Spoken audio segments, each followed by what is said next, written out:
This is the LowcoSports Lowdown podcast. Here are your hosts, Justin Jarrett and Wes Kerr. Hello, Justin Jarrett and Wes Kerr, and Misael Garzon, the guest co-host tonight on a Monday night edition of the LowcoSports Lowdown. So you know that means we'll be talking some football. It's happening outside the Loco, so I'll be frank with you guys. I don't care that much, but I will be informed and entertained by you guys as you banter about the beautiful game.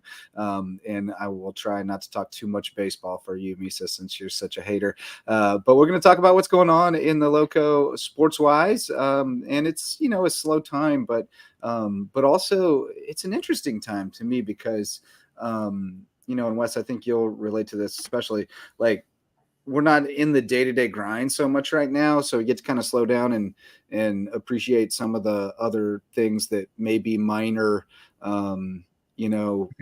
during another time of year, like the All-Stars and all that kind of stuff, the golfers, and then the Olympic trial stuff. I mean, It's been really cool to be able to not have anything to go cover in the evening, but Sam Gilman's running in the Olympic trials, or coming soon, Maria Francescotti is going to be swimming in the Paralympic trials, which you went out and caught up with her on Saturday. So we'll check in on that here in a little bit. But no, it's just kind of a cool, a little bit slower pace, but it allows us time to reflect. And the show's been fun this summer because we've been cutting it up and just getting a little loose. And enter Misa, and who knows what's going to happen tonight. We got Misa be trolling in here. But how you boys doing? How you doing, Misa? I'm good. If we wanted baseball to talk, Mad Max would have been here where I am. That's right. But you finally can afford the premium version. So here I am. I'm excited to be here. It's been fun. It's been a great summer. Like you said, relaxing, not much happening in the public eye of Loco, but it's a good chance to kind of reflect on the year we had and the year that's to come. We have our fall sports coming, but right now the summer, it's great. We have Olympics coming. We got the Stanley Cup tonight. We got College World Series. We got Copa America. We got Euro Cup. I guess MLB counts too as a sport sometime. But it's a lot going on to keep us busy and entertained as well. So it's been a really fun TV time. Man. I just put it up, but Tennessee up 3-1 in the top of the sixth, and the Oilers and Panthers are tied at 1 after the first. So some crazy action going on tonight. 2 championship deciding games. That's pretty cool. Yeah, that's what nobody in my household got as excited about it as I did today when I was like, guys, 2 huge sporting events tonight. We got a deciding game of the College World Series and Game 7 of the Stanley Cup of the same night, and I was just met with blank stares. So, see, this is why I hang out with you people every night, because somebody they probably thought when you said Stanley Cup, they meant that you bought them a new Stanley Cup for the wife and kids, and they're like, "Where is it, Dad?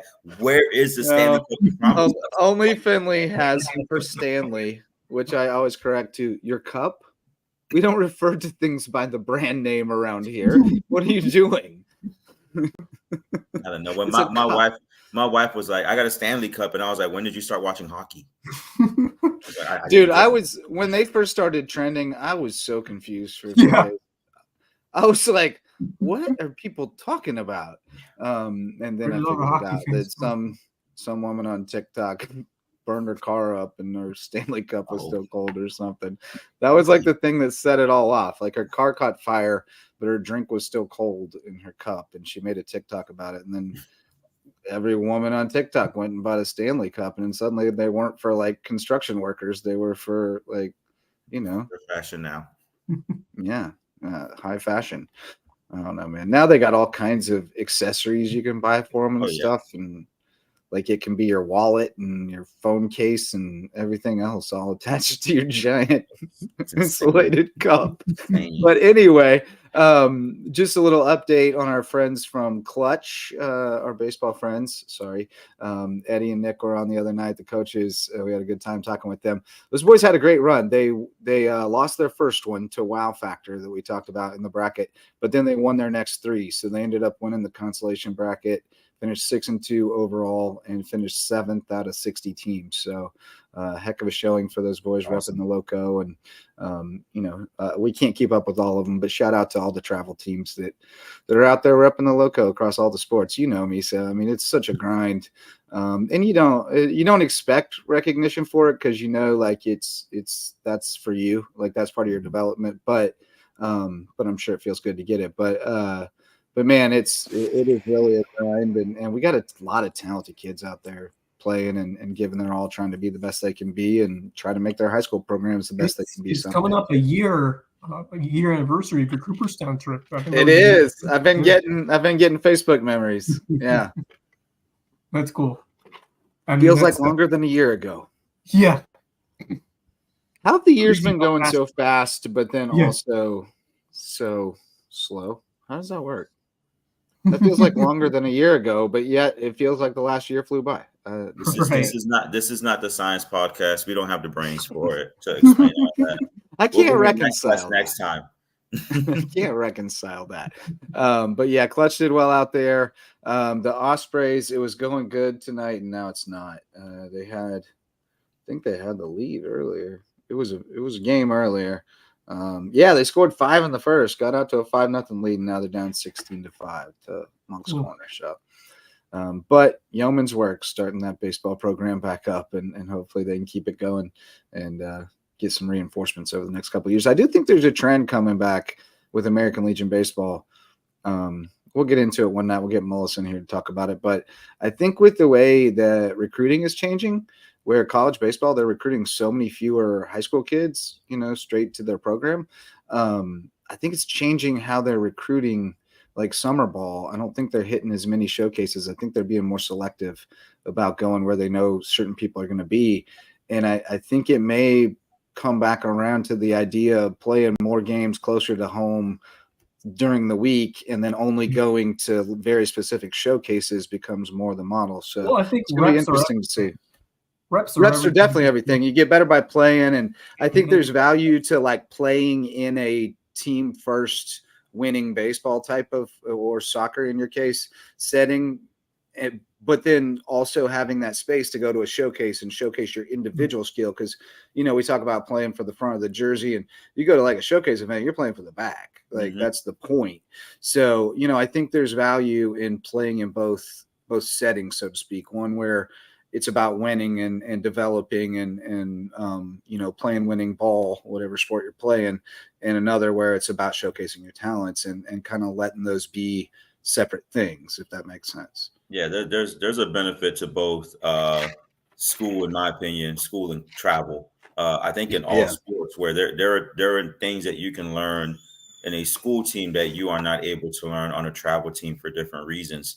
And experiences you're able to have on a school team that you wouldn't be able to have on a travel team. And I think that's something that, as specific to soccer, as we kind of get away from the pay to play model at some point, hopefully, where it doesn't become mostly about profit and these clubs trying to maximize profits and, doing everything they can to make it seem like, hey, come join me because we're in this league. It's crazy to me that in our region, we have 3 or 4 leagues represented for the same sport in different areas. And you have kids who play together in high school, not playing, or middle school, not playing together, and travel for different reasons. But I do think it's beneficial. There are things that a kid can learn in school that'll be beneficial to development if they want to play at the college or even higher level that you just can't do in travel, and vice versa. And I think there's a benefit. I think the day that everyone realizes it can be more this and not this, it will truly evolve and grow the sports all across, but it just makes it better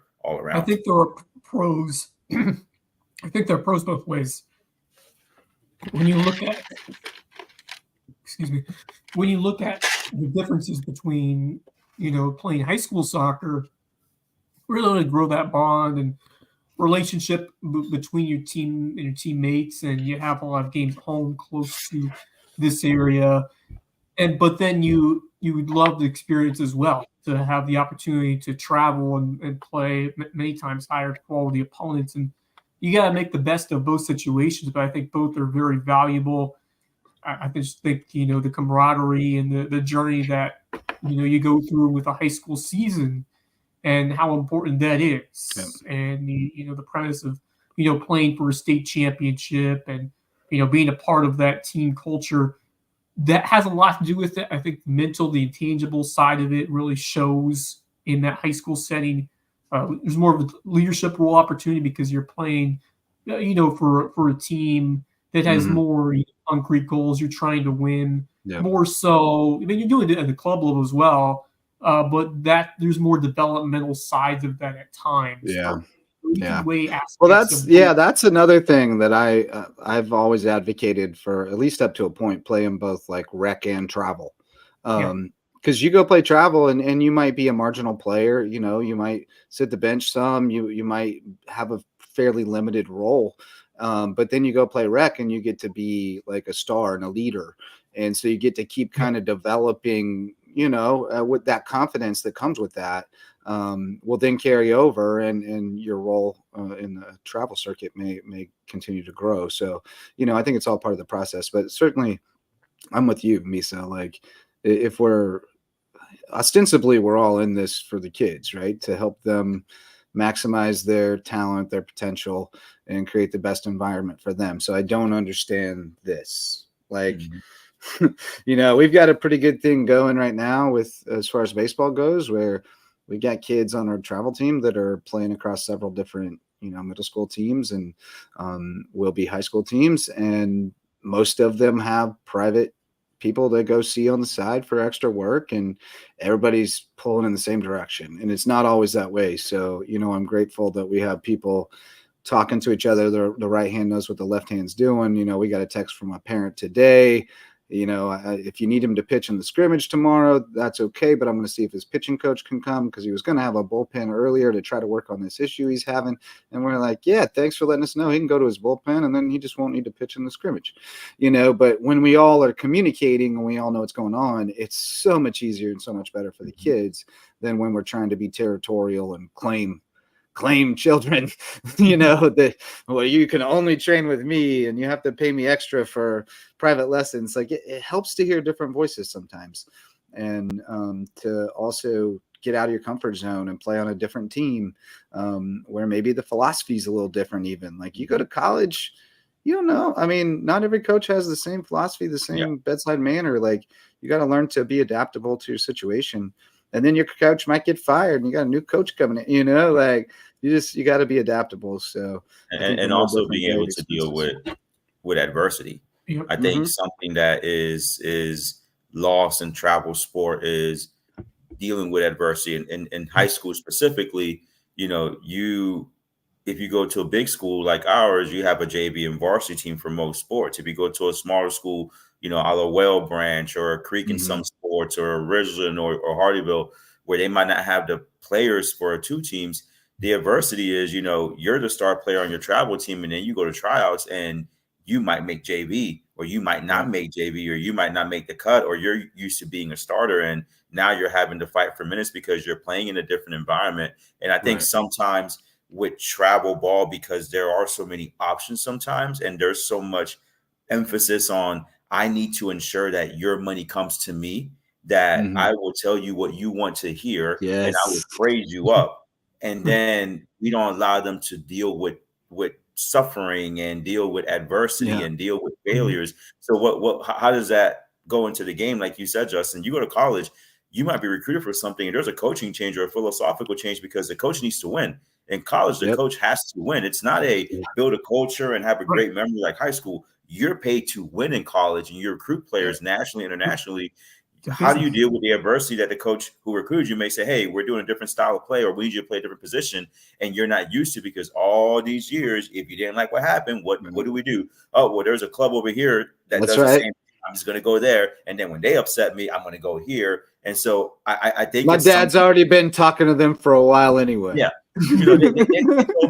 We play in the Star League, and you play in the Shadow League, and you play in the other league, and it becomes such a discombobulated message that the child, the player, sees no adversity. And so when they deal with adversity at a higher level, when mom and dad can no longer help you, then that's when you start seeing the difficulties, and not even just physically and in their skill, but also mentally. I've dealt with players who were stars on their teams, and they come to tryouts and they don't make it, and they don't know how to deal with that loss. And so it becomes a matter of, as a coach, how do we train our players to be able to deal with adversity, losing a game, having a rough game, having to switch tactics, having to do whatever, shifting positions, or, you're a power hitter, but now I need to go out there and just get a single so we can get the run home so we can tie the game. All these different factors that you have to learn how to be a team player, I think That's right. a lot of the aspects of high school interscholastic athletics in general. Because you have to find your role. And we've seen that throughout every sport that we cover is you might think that you're going to be the star or you're going to be the go-to player, but sometimes you can be as valuable as being that role player. And it doesn't matter the sport. It's true for so many of them. And that's what kids really have to find and embrace. And if you do that well, it gets you noticed sometimes, and when winning really spreads, it vibrates amongst yourself and just, amongst the chances that you will have to grow yourself later. And so you have to bring a certain mentality to these different opportunities that you have to show yourself on the field, on the court, etc. And that's why amazing play, so much, because it takes more than just the talent. You have to be committed. You have to, obviously, you got to work hard, and you have to be a committed team player. I mean, you can have the raw ability, and you have to do it. Replicate the coach's mentality, like what they want to see your team act like and play like in a game, and it really, it makes it a kind of a different beast in what we could see versus AAU basketball, where you can go ISO one-on-one and you're trying to sell yourself. It doesn't work all the same all the time in different right. Different that's games. true.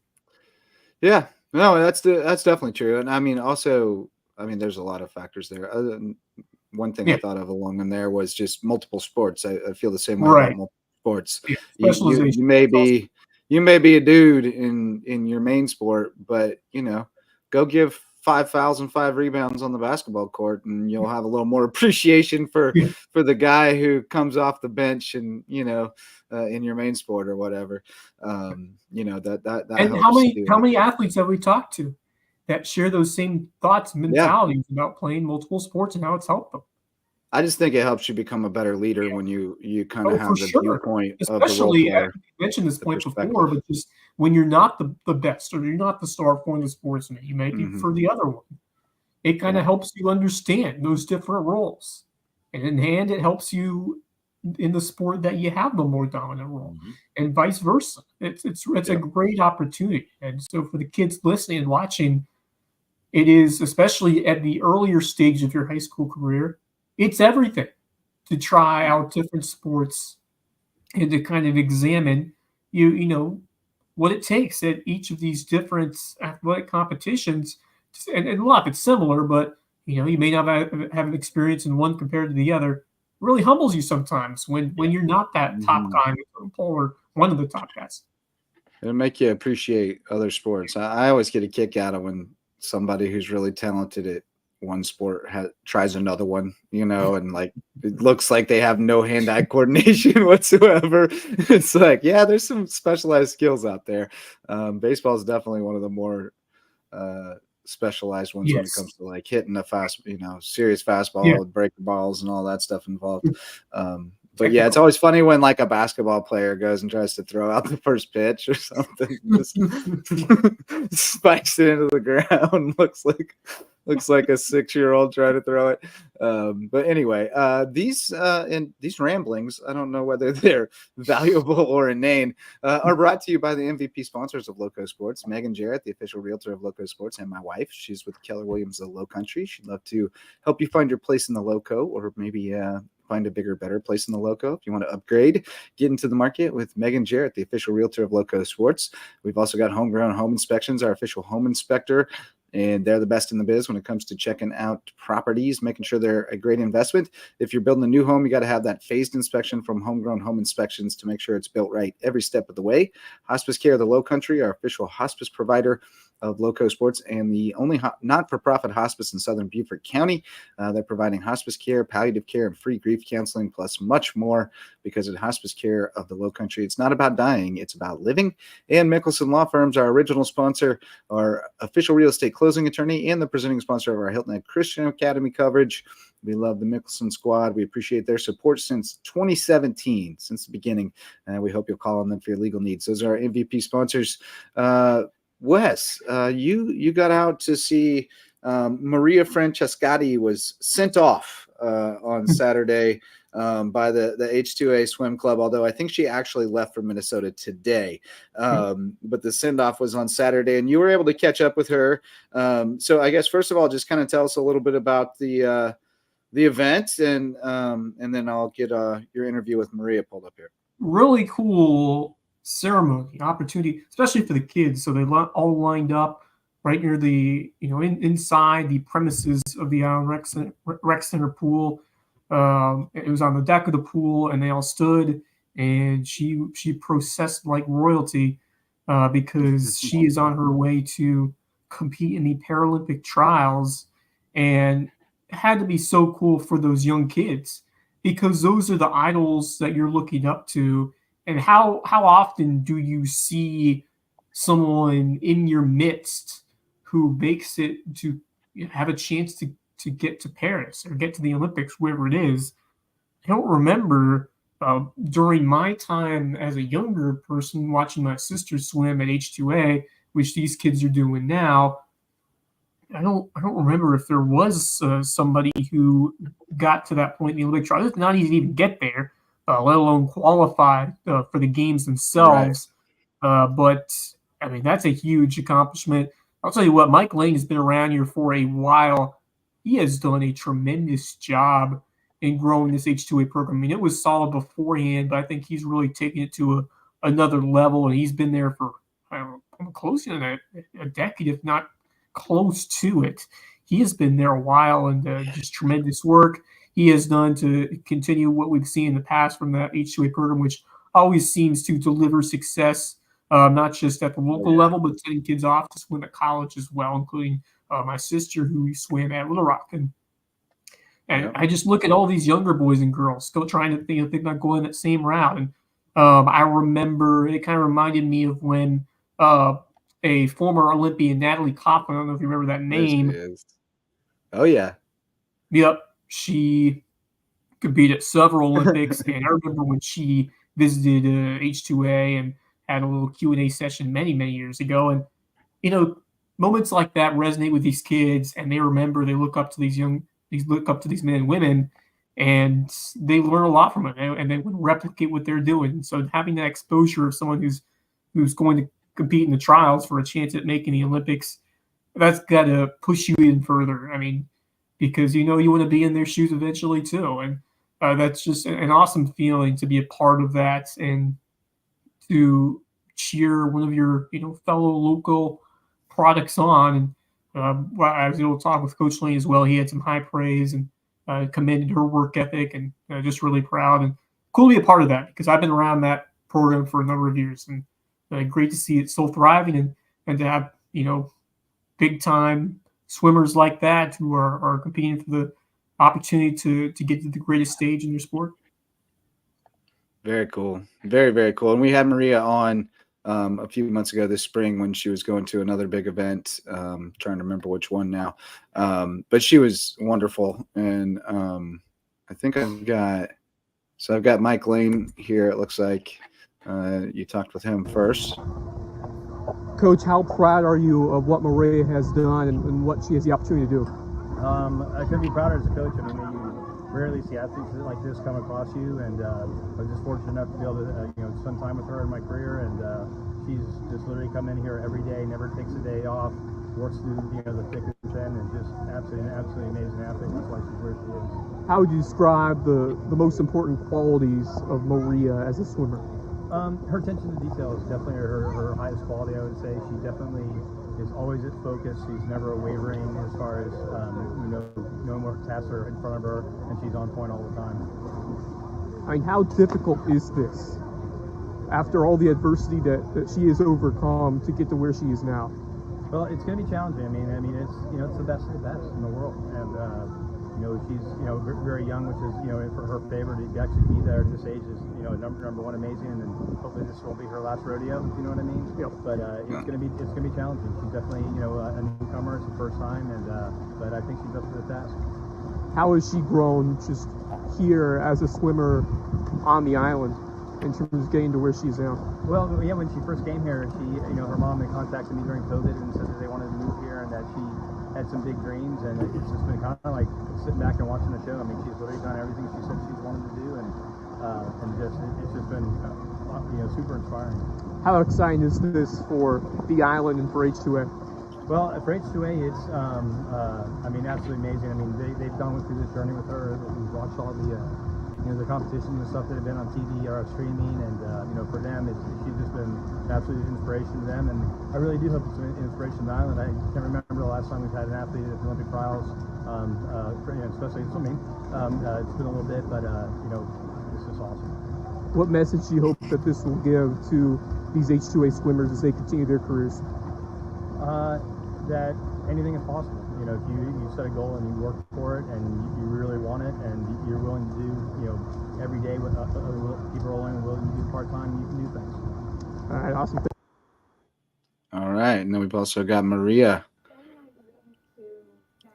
Oh, we can barely hear Maria. She's so quiet.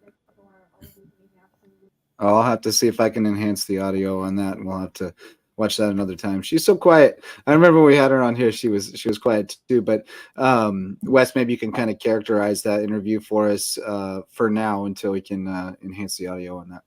Yeah, just really grateful for the opportunity to be a part of this Paralympic trials, and just gave a shout out to Coach Lane and the people that helped bring her to this moment. Just really, really super excited, super energized, and I think she's really ready to take this challenge on. I just love her excitement and emotion because she has worked for her butt off to get to this opportunity. And just now for it to be right here in front of her, it's just really awesome for Maria and for all of us. We're all going to be rooting her on this coming week as she participates in the Paralympic trials. And the look and see when the exact dates are, if you know them on the top of your head. Yeah, I don't. But her mom, between her mom and H2A, they've been keeping people pretty posted. But shout out to Lori Lucas for letting us know about this event on Saturday so I could relay it to you. 8:30 a.m. is not easy for me, especially on the island, but I knew you were right around the corner, and I knew that was right up your alley. H2A was, part of your blood. So I knew you'd be there with bells on, and I appreciate that. And they were really appreciative that you came out and showed support as well. So shout out to Maria, and we definitely will keep people abreast of when she's competing and how it turns out. Sam Gilman, we were on Friday right after he ran, and he got through his first heat, his preliminary, and got to the semifinal. He ran 8th again in his heat in the semis, but only the top 5 plus the next 2 advanced. So he missed out by about 3 seconds. I think his time from Friday would have been like just a hair too slow, like less than a second too slow, but he was a little slower this time than he was that time. But man, I mean, nonetheless, and like Coach Lane said with Maria, you hope it's not his last rodeo. I mean, he's only 22, 23 years old, something like that. The problem is, I mean, you gotta wait 4 years for the next one. You just never know. Yeah, you do, and in a lot of those sports, it's not easy to make a living, and keep training at the level you need to be able to compete. So it will definitely be a challenge, but he's got service coming too, right? He just graduated from the Air Force Academy, so he'll have a couple years of service. I don't know what the parameters of that are now, but I think isn't it like 2 years of active service or something? So he'll have service ahead, and in the right situation, that can be a great place to continue training for track and field, especially distance. You're not going to be getting in worse shape, that's for sure. So I don't think we've seen the last of Sam, and I think there's a lot of different avenues out there too for like endurance athletes. There's a lot of routes he could go these days. Like Patrick Reagan, who used to be the coach over at SCAD for cross country. He went the ultra endurance route and became one of the best like ultra marathoners in the world, going and running 100-mile races and stuff. It's like there's a niche for everything if you really want to lean into it. And I don't think we've heard the last of Sam, but but hey, we got news over. Oh, did you have something on that, Wes? Sorry, I didn't mean to cut you off. No, I was saying that I expect him to be back in the hunt for a potential spot in LA in 4 years' time with the drive that he has, and you just got to keep working on it and honing your craft and learning from the experience. I mean, it's hard to get there, but you have the extra motivation inside yourself to just keep at it. And with the opportunity he's going to have in addition to his track and field prowess, I think that's going to really put him in the right mindset, especially when he's working in the armed forces, because that's the kind of thing where you're pushed and you got to work hard, and that kind of resonates with you when you're in that field profession, and you have to really perform to the highest degree possible. I think you also need. I think a lot of those folks get really into their fitness because you also need kind of an outlet. You need some space, and so I think he will run a lot. There's a bunch of guys in Beaufort that are in the service that are going over to the Foundry and fighting in MMA. You got to have a little bit of an outlet, I think, when you're in that environment all the time. So no, I think we'll see much more, Sam. But Misa, you've had some news over on the Shark front, the May River front, with your basketball coach hires. I think our boy Biggs has kind of killed it on these basketball hires. I've been fast friends with Kyle Bennett because we've been trying to get him on the show, and he's had a series of unfortunate events, which we'll definitely recap. He's booked for Wednesday come hell or high water, he said. So we'll see him on there. And that'll be after Coach Kicks, Terry Kicks, meets the Shark family Wednesday evening over in the gym. So, from my perspective, these were big hires because it's only, that second coach in a program's history is really kind of pivotal. And I think they've done a really good job here. I love Kyle Bennett's energy, and I feel like he's found the fountain of youth getting back on the sideline after being an AD all these years and moving down here. Like he seems really eager for the job. And then Coach Kicks, I've gotten to know her a little bit through USCB basketball, and she is phenomenal. And she's going to bring some serious energy and whip them into shape a little bit, like she's kind of that hard coach, but I think it's going to be really good across the board. I think Bigham nailed these ones. Yeah, no, first off, shout out to Max watching on Facebook. I see you. Yeah.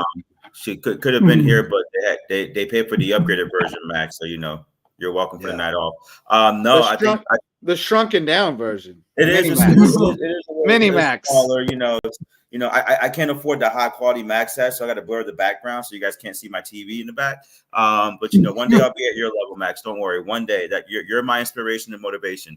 But no, Coach Bigham has done an excellent job. I met Coach Bennett a few weeks ago when he moved down here after he was recently hired, and I was actually able to watch a few minutes of one of his summer sessions that he did once he got down. I mean, he got here and got straight to work during the open season. Let me correct you. He has not moved here yet. He came down here.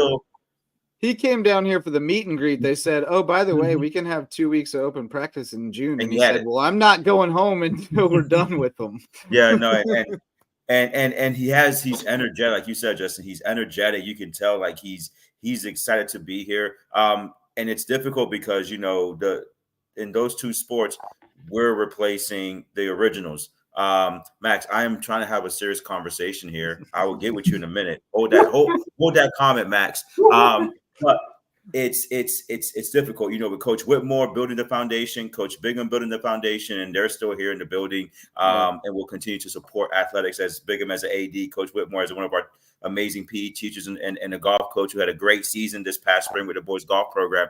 To see new faces come in, sometimes it's very difficult to make sure you have the right pick. But you look at Coach Kick's resume. She has experience with women's basketball, girls basketball. She's going to bring a new energy, and it's not easy when you're replacing the previous coach, who is now the AD. Who's your boss? Yeah, so he's going, hey, this is my program I built, but now I'm your boss. But we're excited at Shark Nation for what our basketball program is going to bring with our new coaches. I think the players are excited too, with Coach Bennett and Coach Kicks, and I think it's going to be, a great next step for our basketball programs, for what the coaches previously have done and laid down in the foundation. And we have players coming back. Our girls team last year is very young. So we have the 4 of our players come back. Our boys team, the starting 5 were all juniors. So they're all coming back as well, for the most part. And so, we're looking to see what happens. And we're excited in the Shark Nation for these 2 coaches joining our athletic department.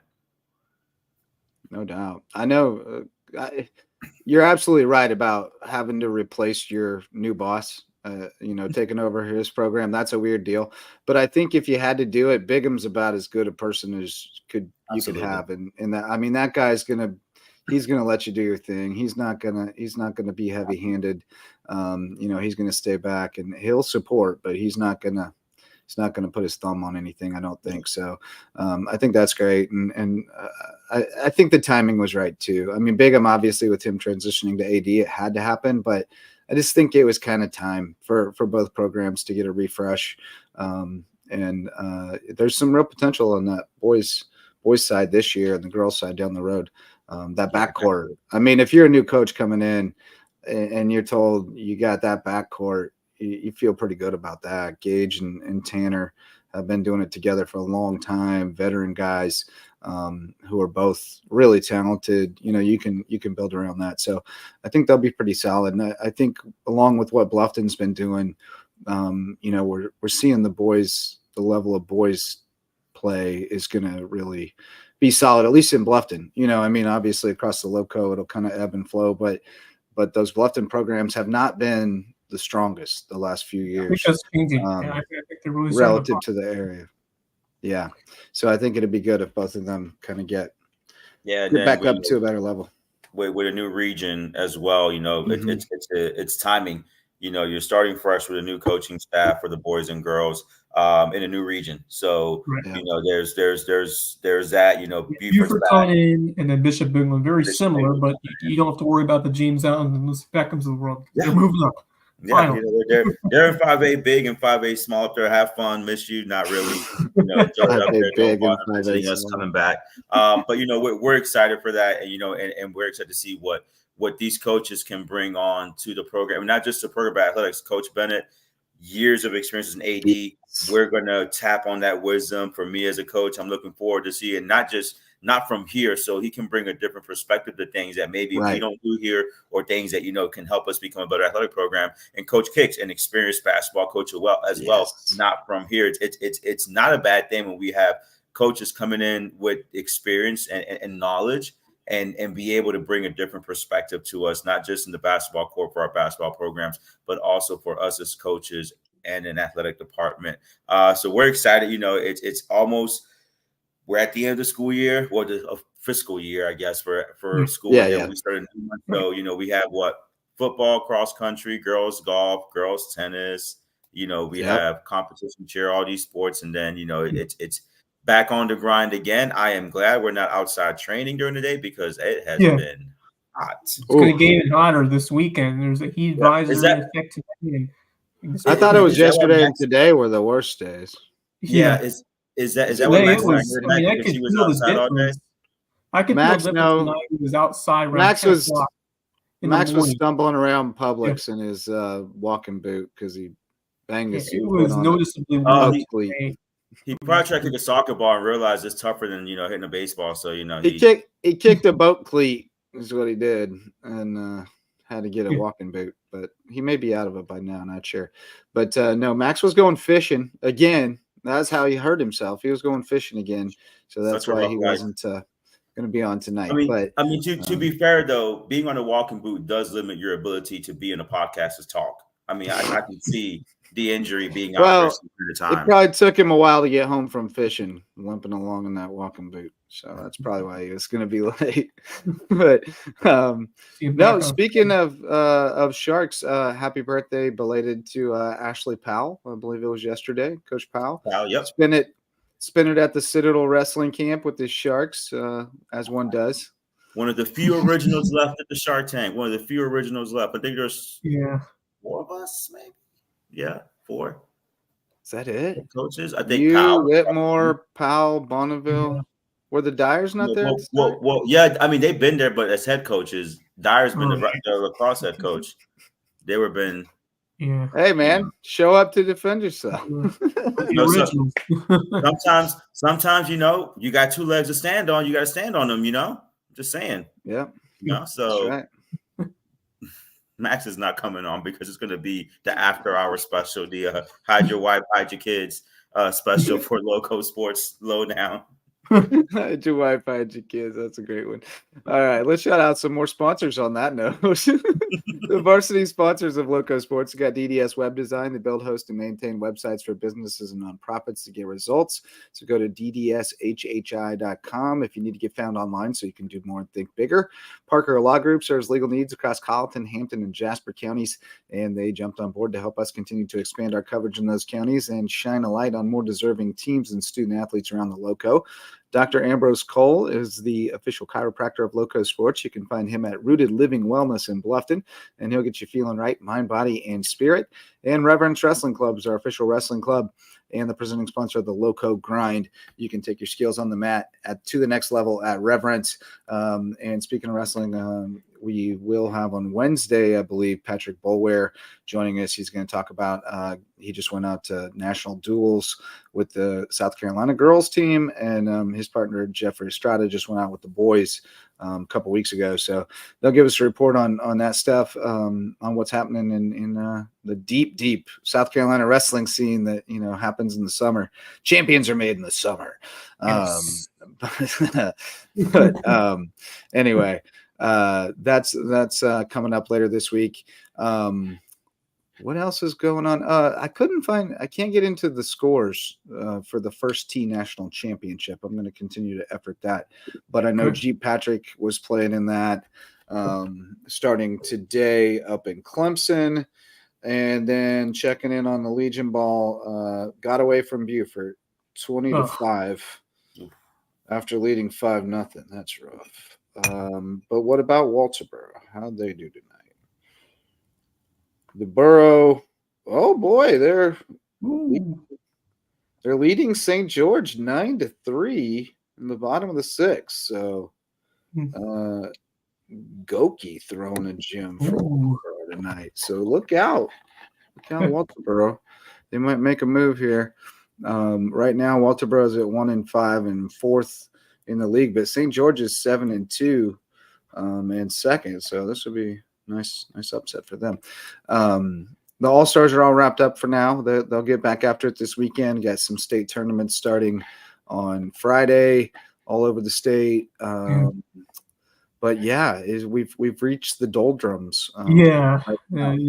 It's around this time, end of June, when things get a little bit slower, and then they pick back up again. You got All-Star states. Then before you know it, the last week of July, football team's getting ready to kick things off. So it's only like a month away from football training camp starting. Yeah. So we're getting close. Yeah. Well, and we're going to get a little glimpse of them on Wednesday. Yeah, FCA 7-on-7 tournament at Bluffton and Hilton Head Christian, which you will host it. We're getting some nice dividends from those campuses being a stone's throw apart. We're so far away, it's just a long travel, just things like that. It's really useful for things like that. When you want to have 2 sites for an event, it's really good. So that's going to be cool. 7-on-7. I don't really. People are always like, "Oh, you're going to come cover 7-on-7." It doesn't. That's like going and covering a 3-on-3 soccer tournament and thinking that May River winning it meant something. Right. It's a different game. If you had just and the thing is, you have your defense. Like it's it's also like I've seen some of the junk. Some of these teams do to win these things, and it doesn't even translate to real football. Yeah. So like to me as a coach, like the value of doing it is trying to replicate game-like situations and get reps of your quarterbacks and receivers getting on the same page. Position players, because you can learn. But if you start doing goofy plays that you would never do or goofy defenses you would never use just to win a 7-on-7 game. That's there's no use I don't of it. understand there's the purpose of that. You want to develop your players so they're on the right play game season. If you're not going to use some of those plays, I mean, like obviously, look, you're playing the championship game. Hey, we drew up a play, let's do it. But like overall, all in all, this is about development more so. I guess where I would draw the line is if you got to do it to win a game to get another game. Like if it's a knockout game, go for it. Win that game so you get to play again. You guys are missing the point. There's nothing greater than the FCA 7-on-7 champion. I mean, come on. This is for all the marbles. You get to put it on social media and brag about it. Now, you guys are right. Like, it's development. It's summer. Yeah. You give your players a chance to get some competition against somebody else. We don't see her in the summer. It's going to be hot. But yeah, if there's a chance to win something, go for it broke. But otherwise, I think for the most part, most coaches will use this to kind of gauge, okay, where are we right now? We need to work on, how are we looking? How are we feeling? Obviously, you don't want to give away too much because everything gets filmed. But it'll still be fun early season banter. Summer smack. Something to talk about. Oh yeah. Yeah. Well, I mean, I forget what it was, but there was one year somebody beat somebody in 7-on-7 and was crowing about it, and I was like, dude, you and I both know if you line up 11-on-11, it's not close. Like names. Give us names, Justin. Who was it? I can't even remember now. It was some Skisa upstart was crowing about beating May River or somebody in a 7-on-7, and I was like, come on. Like, let's put the other 5 on the field, the other 4 on the field, and see what that looks like. There's a reason why they didn't schedule some teams in the area. But we are going to get some interesting Skiza versus high school league crossover in football season. Battery Creek's they're taking on a couple. It's not a no risk proposition for the high school league schools. Like if you take that on and you lose, it's not a great look. Yeah, and if you win, you're supposed to. Like it's a rough deal. It's because they can attract players. I'm not going to use the R word. Because they can attract players without, any kind of zoning geographical restrictions. You can live in Walterboro and come to Bluffton for the private schools. Right. That is a risk with public schools playing private schools, because if you have a bad showing or if the private school is really, really strong, hey, you could be here instead of being there. Of course, I'm not going to get into that here because this is recorded. But there are, it's a lot of risk, but when it's close matchups, like I think, like you said, like a Battery Creek and a Thomas Hayward that played, I think it was last year, a few years ago, or even years ago locally here when Richmond placed Thomas Hayward for the first time in football. Those type of games are worth it. It's different, where you don't have as big a risk, but there's always going to be a risk. I laughed at your tweet the other day. Whoever tweets for LowcoSports, I don't want to give away the sources. It's about transfer portal news, and I'm like, it's high school. We're reporting transfer news. So and so is transferring to so and so school, and then I saw the post, and I was like, the AGTG. I'm taking my chance. I'm like, bro, this is high school. Like, let's calm it down here. It's high school. My parents bought a house in Beaufort, so I have to move to Beaufort High, but I'm going to post and say, hey, I've made a decision, respect my wishes and all that. Yeah, I mean, I was being slightly tongue in cheek. I hope you picked up on that. I know. I was laughing. I was like, this is great. But, it's going to happen more. Well, and that's the thing is like, it's the reality. Like I got people hitting me in DMs like, hey, just letting you know. And it's like, well, I mean, we're going to report that at some point. Mm-hmm. Why not now? That's when the decision has been made. Like, and it becomes like an open secret. Everybody knows, but nobody's talking about it. And it's like, I don't think it's as bad down here as like the bigger cities, where, you see a lot of things and it's insane, but eventually it's going to happen where, and that's a situation where, you want to create as level playing field as possible. If that ends up being what ends up happening down the road with whatever rules come about with, the state and school choice and all this stuff, but. I've definitely evolved. Your opinions on these things always evolve as you get more input and more perspective and all that stuff. But I think where I've kind of landed for now, at least, goes back to the thing we talked about earlier, is being about the kids. Mm-hmm. And I think if the kid and their parents feel like there's a better situation for them somewhere else, in general, I'm in favor of allowing them to pursue that. Now, obviously, we have to weigh that with fairness, and I do think that this new multiplier rule is a really good place to start with arbitrating that. And but I do think in general it's better to have kind of free movement. Like obviously I don't. The recruiting is what messes it up, right? Because like if people would just literally leave it up to the kids and their parents and not try to influence it, that would be fine. But that's not reality either. So we have to deal somewhere between theory and reality and try to find this place that maybe doesn't exist, where it's the best for the kids and it's fair for everybody. But we try to get as close to that place as we can. But I do think we're in a pretty good place right now as far as like, a kid's never trapped somewhere, like there's alternatives. There's places that they can go if they feel like they're truly in a bad situation where they're not getting a fair shake from the coach. And we all know that happens. That's a real thing that happens. You get on the outside looking in and you get kind of a reputation and you can't shake it. And you need a fresh start. You need a change of scenery. It's not a good fit for whatever reason. That's a real thing. And I feel for parents who find themselves caught in that situation. They're just trying to get their kid in a situation where they feel like they get a fair shake. So I don't know. It's a complicated thing, the R word or the attracting students. But I think in general, everybody kind of ends up where they need to be most of the time. And it's all good. I mean, yeah. And does it really matter at the end of the day if somebody hey, look at Nick Pringle, what he did. He found the right spot for him at Alabama after going other different places. College versus high school, a little different, I guess, but not that much, not really. Like if you're a catcher and there's a guy a year older than you and a guy your age and they're both catchers and they're dudes, like you're gonna go looking for somewhere you can play. Right. No. College is definitely a tier above. It's a different ball game compared to high school. I was just talking about like how beneficial the transfer portal could be at that level. And how important it is. Absolutely.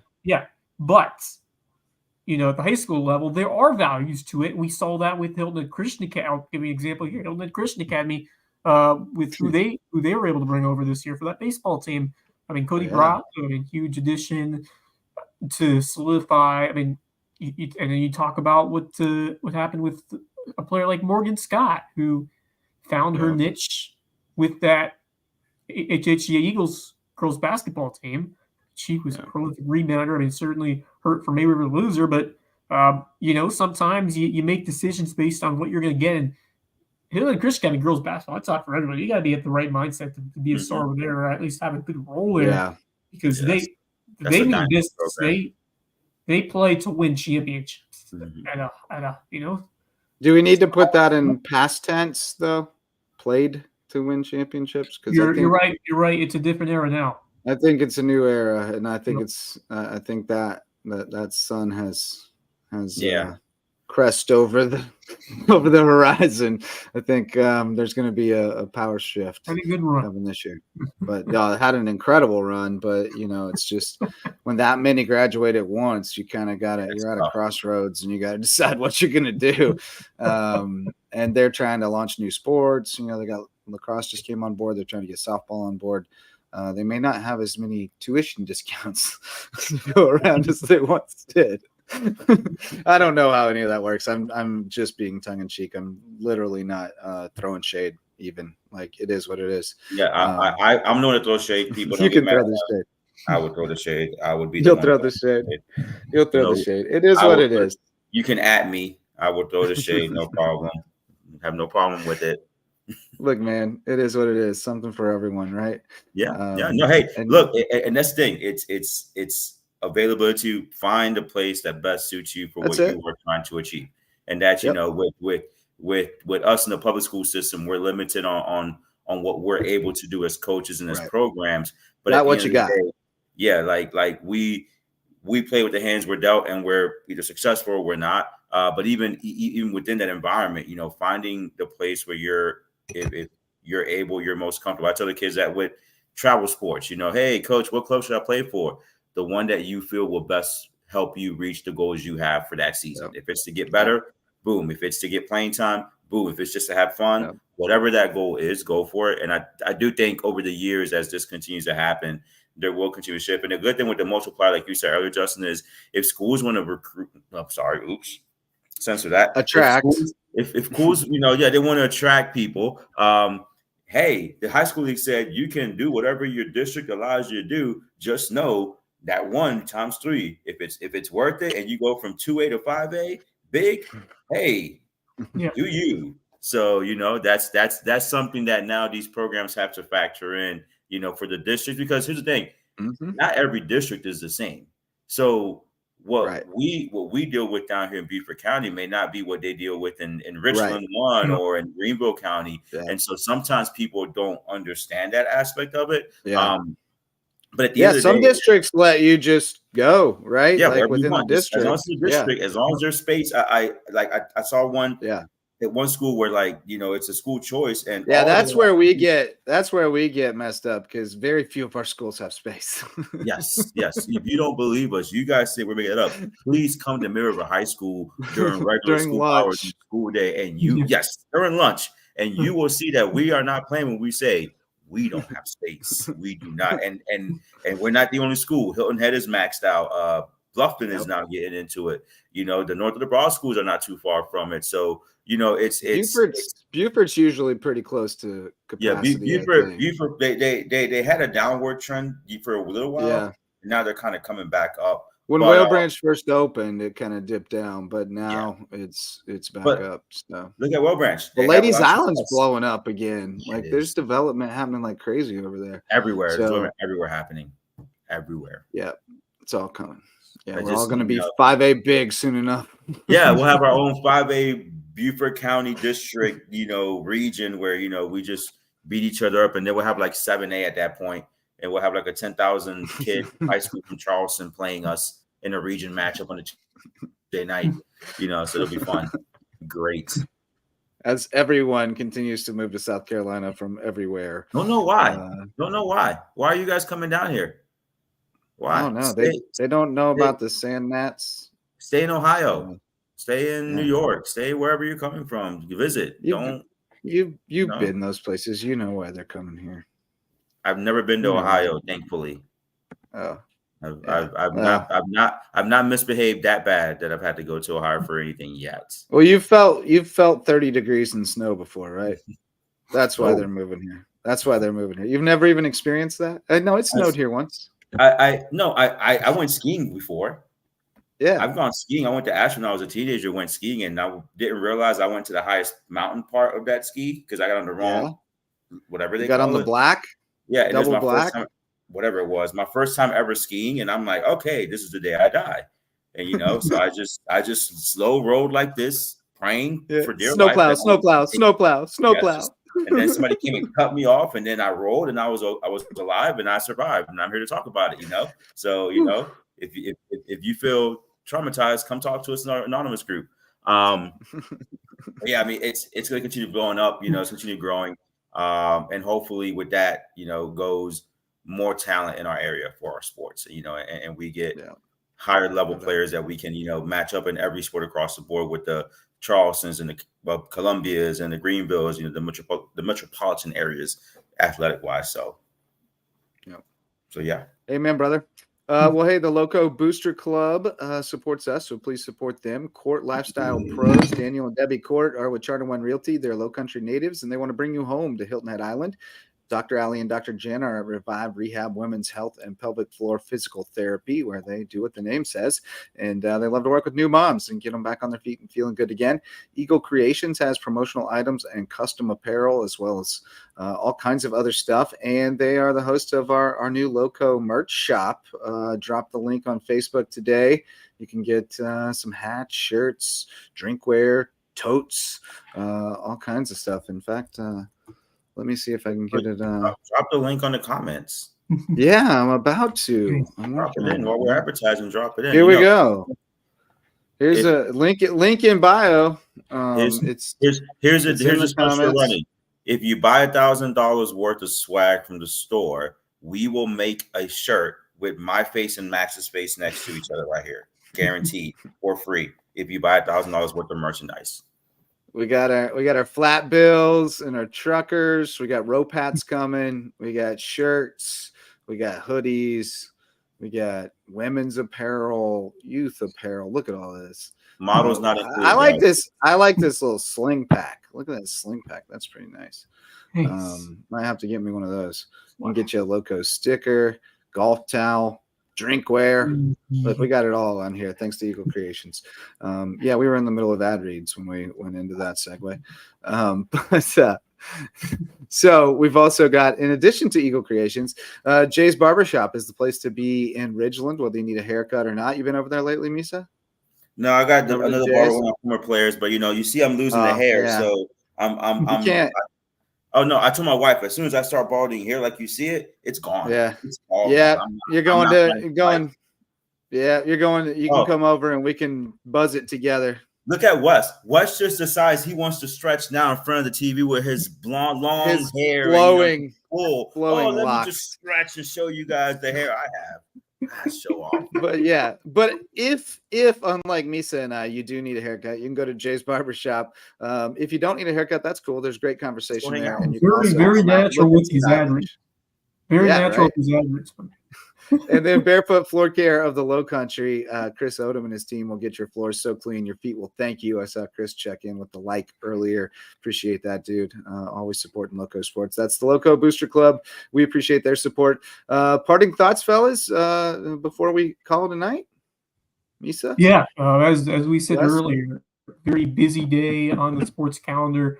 We have 2 championship deciding games. We've got the College World Series.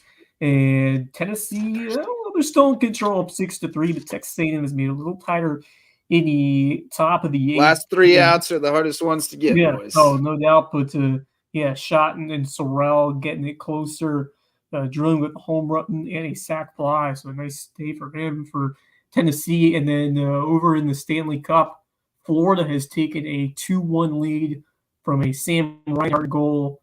And is 2-1 after 2 periods. Florida trying to hang on over there, and pretty cool to have so much action on Monday night. And then, Misa, I know you're a soccer fan. Have you been keeping tabs on the European Championships and the Copa America? I watch every match. Not at work though. I watch them when I get home.